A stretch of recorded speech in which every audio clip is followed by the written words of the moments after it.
Hey everybody, Nick here, and today I got a review for you of this little guy right here. This is the Seiko Cocktail Time SSA343. Very, very interesting watch, and sort of an update of a watch well, maybe not an update, but a different version of a watch I've looked at before. But first off, though, before I go any further, I want to thank my buddies over at Lewis Jewelers in Ann Arbor, Michigan. They loaned this guy my way. They were my AD when I lived in Michigan. They still are. They ship, right? But they could be yours as well. They do Seiko, Omega Breitling, bunch of other stuff. Look, if you're interested in buying a watch, give my buddy DK over there a call. Tell him Nick Shabazz sent you. He'll hook you up with some promotional pricing. But nonetheless, that's who sent this along, and thank you very much for that. Next thing, size measurement here. Let's go ahead and get some quick measurements off this guy. It is not a terribly large watch. In the world where watches are dinner plates and dinner plates are watches, this guy is coming in at 39.2 millimeters, which is a nice Class C sort of size. And then we can get the lug to lug is coming in around 46 millimeters. So maybe 47. It's going to wear pretty nicely. And then finally, the thickness on this guy is coming in at 14.6. And part of that is because the crystal on this is a little deceivingly thick. So there are your size measurements. Oh, and of course the band size on this guy, I believe, is at 20. Yeah, it's at 20 millimeters. So yeah, keep that in mind. But anyways, then finally a quick note: the price on this guy is $575. So for those of you curious about that, that's where we're starting off. So let's go ahead and jump into the good, the great, the bad, and the ugly of this very interesting, very attractive little watch right here. So on the good side, to start with, this guy is using a Seiko 4R57 movement. This is a power reserve and central date version, basically, of the 4R35, and it's got a quick set date on there. As you see in here, when I pull out the hand to set the time, we have ourselves a stopped second hand when that happens. We have an automatic movement here, as we can see in the back here, meaning it is going to wind itself as the hands, or I'm sorry, as your hand moves. It will unwind itself as its hands move, right? And it has a 41-hour power reserve, as indicated right here on the dial here. So there is that. And in fact, that is the main difference between this movement and the other ones is, and the other 4Rs, that is this power reserve function. We can actually talk about that for half a second. What a power reserve does is it just shows us, using the position of this little arrow right here, how much runtime the watch has left. This can be very helpful if, for instance, you don't wear the watch all that often, but you want to keep it up, wound, and running for some reason. You can do that. In fact, as I wind the watch, I'm going to go ahead and I'm going to turn the crown to wind the watch. What we can see here is that the power reserve is slowly increasing. This arrow is slowly moving, and so that means that right now this guy could run for about 35 hours or so before it runs down.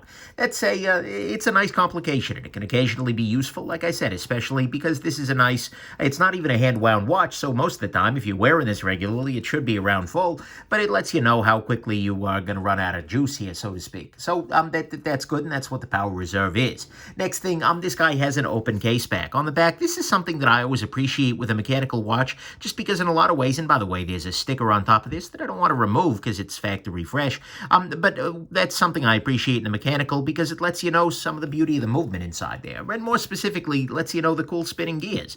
Otherwise, you're not going to ever see that, and so I think that's a neat thing. Next thing, this guy is using a relatively thick box-style crystal here.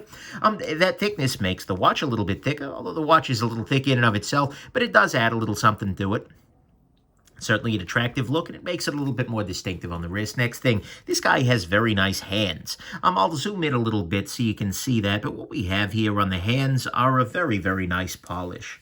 Here, I'll clean this off entirely. What we can see, yeah, the hands on this guy are very nicely polished, and they're also faceted. So what I mean by that is that you see they're individual, and the same thing, by the way, with all the indices around the side here. Yeah, that's nice. They've done a really nice job of, and even there's a little bit of polishing and rounding on the power reserve hand. Yeah, looks good. It looks real good. And actually, that's not just that's not just for attractiveness. In a lot of ways, these kinds of bent hands are very good in dark situations. Because see, here, I'm going to put a little bit of darkness here, but it's not that hard generally. As you are wearing a watch in the dark, is usually some point of light, and having very reflective hands allows you to find that point of light and still read the watch. So it definitely improves low light performance relative to, matte style hands. So that's good. Next thing, the dial on this guy remains beautiful. I mean, if I kind of show you this in detail, yeah, that's attractive. It's very attractive. It just has a very, very nice look to it. I'm a big fan of it. I think that this cocktail time style dial is always beautiful. Here, I'll put a little light on it from the side here. You can see it starts to get a little bit of a sunburst thing going on. This is an attractive dial, both indoors and out. It's a nice looking dial. The cocktail time dial is a classic for a reason.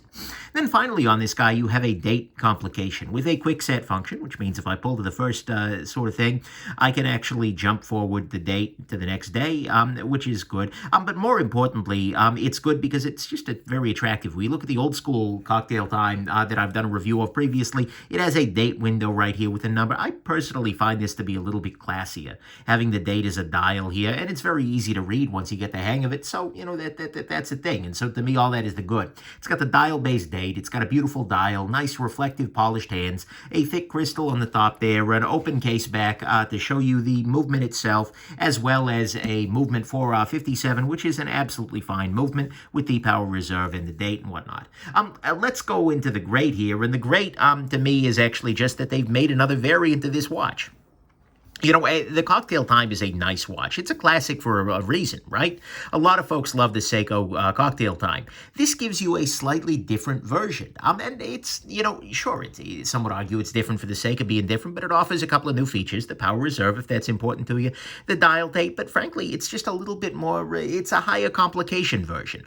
For a lot of people, and especially in horology, one of the things you're after is the complication. You're after the fact that this micro-mechanical thing here is able to do not just show the time, but it gives you the date and it tells you how much power it's got. These are little details, but they're very, very nice details. And so I like having the option, and I like that it is an option, by the way, but having an option for a higher complication version of a classic in their lineup. It's a Cocktail Time, but with Horology Nerd dialed up a step, and that's a beautiful thing. So to me, that's what's great here. Bad side price on this guy, it's okay. It's for $575. The thing is, it's pretty well done. It's got some complications, a nice look. There are a few little details missing we'll talk about, but honestly, it's about what you'd expect at that price point, and it's classy looking enough that I can see that being fine. So I'm not super concerned about this price. Next thing, the movement on the back here. Right, like I said, I like the display back. I think it's a nice thing, but I'll be honest, this movement has next to no decoration. Frankly, it looks like it's fresh off the factory floor there. And at some level, putting an undecorated movement into an open case back watch is always a little bit like, not a huge deal, and it's, you know, it's something I put up with elsewhere, but wow, that's the snobbiest thing I've said this week. But nonetheless, it's a thing. And so I'd like to see a little bit more decoration, but given the price, okay. Speaking of okay, there is no lume on this guy. It's a dress watch. I'm a lume snob, though. I like a little tiny bit of lume, and so I don't think it would have hurt anything to put in there, but some people are against that, whatever. It also has only 5 atmospheres of water resistance. This means that it is someplace between splash resistant and slightly waterproof. Basically, though, I wouldn't trust it around water. It's a dressy piece. It's on leather. It's not like anybody's, you know, jumping out of airplanes wearing this damn thing. I mean, maybe they are, but hopefully not. But nonetheless, it's more it's a safety margin. And I'd like to see that safety margin a little bit increased in the future. By the way, I forgot to mention the deployment clasp on this guy. It's not just a classic tang buckle, but this guy allows you to wear the, tune the strap to your wrist and then just put it on and off very easily using that in the future. It's a nice little detail. But anyways, so there's that. Next thing, this is a little bit thicker than the original Cocktail Time. The original one was about 11 millimeters or so. This guy's coming in about 14, 15 millimeters. That's a fair bit. This adds a little bit of chunk to this guy, and so if you're looking for something that will uncontroversially fit under any sleeve, this is a little less so keep that in mind. Next thing, the power reserve on this is 41 hours. Now, I'm going to be honest, that's not super impressive. The power reserve can, I don't know, that won't even get you through a weekend. Is kind of my biggest objection to that. And considering this is more of a dressy watch, I'm going to give it might be some people's only watch. And frankly, more likely, this is going to be a watch that you wear on occasional formal occasions. Occasional occasions, nice. But, nonetheless, that's a relatively low power reserve in the grand scheme of things. I'm not a huge fan of that, and I'd like to see that upgraded a little bit, especially if they're going to brag about it on the dial. And speaking of which, I got to be honest, the power reserve, the way this has been done on the dial, isn't super thrilling me. Did they have to write power reserve right here? Did they have to do the 10, 20, 30? I feel like the watch would have been just as effective with the gradations there. And I don't know, it puts a bunch of clutter on an otherwise beautiful dial. I think even just having the hand there and then marking the high and low end of the range would have been fine. It just strikes me as a lot of extra text for not a whole lot of reason. Especially on a beautiful dial like this, we don't need that. Then finally, on the bad side, there is no Sapphire Crystal on this guy. This is a $575 watch, but Seiko does not believe that it needs a more scratch-resistant Sapphire Crystal. Now, again, to be fair, people aren't jumping out of airplanes with this guy. It's not exactly a hard-use sort of watch, but at the same time, Seiko, it's $575. You gotta give a damn, and Sapphire is one of the ways that you show your audience that you give a damn. And so I would like to see them giving that increased damn in the future. So, to me, all that's the bad is that there's no Sapphire, even at this kind of a price point. The power reserve isn't the most beautiful thing. 41-hour powder reserve isn't that awesome. It's got a little bit of thickness relative to the original. There's no water resistance. There's no lume. Okay. The movement's not decorated, and the price is okay. It's fine. The thing that is not fine is Seiko's accuracy specs. Now, look, I feel like I'm hopping on this all the time, but this is a consistent issue with Seiko. They underpromise and overdeliver on their accuracy. The stated accuracy range for this is 45 to minus 35 seconds a day off.